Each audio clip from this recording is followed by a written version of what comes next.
மருத்துவமனையில் அனுமதிக்கப்பட்டுள்ள பாமக நிறுவனர் ராமதாசுக்கு ஆஞ்சியோகிராம் செய்யப்பட்டுள்ளது. இதயம் தொடர்பான பரிசோதனைகளுக்காக சென்னை 1000 விளக்கு பகுதியில் உள்ள அப்போலோ மருத்துவமனையில் ராமதாஸ் நேற்று அனுமதிக்கப்பட்டார். ஆஞ்சியோகிராம் செய்யப்பட்டிருக்கும் நிலையில் அவரை சந்தித்து உடல்நிலை குறித்து கேட்டறிய அவரது மகனும் பாமக தலைவருமான அன்புமணி மருத்துவமனைக்கு சென்றார். ஐசியூவில் மருத்துவர்களின் கண்காணிப்பில் ராமதாஸ் உள்ளதால் அவரை சந்திக்காமல் அவரின் உடல்நிலை குறித்து மருத்துவர்களிடம் அன்புமணி கேட்டறிந்தார்.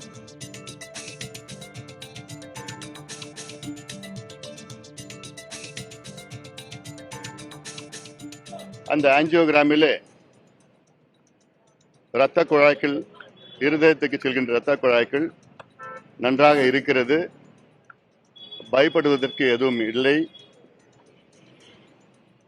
ஐயாவுக்கு எந்த பிரச்சனையும் இல்லை என்று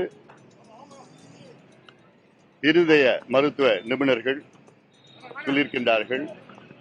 மேலும் 2 நாட்கள் மருத்துவமனையில் ஐயா ஓய்வெடுக்க வேண்டும்,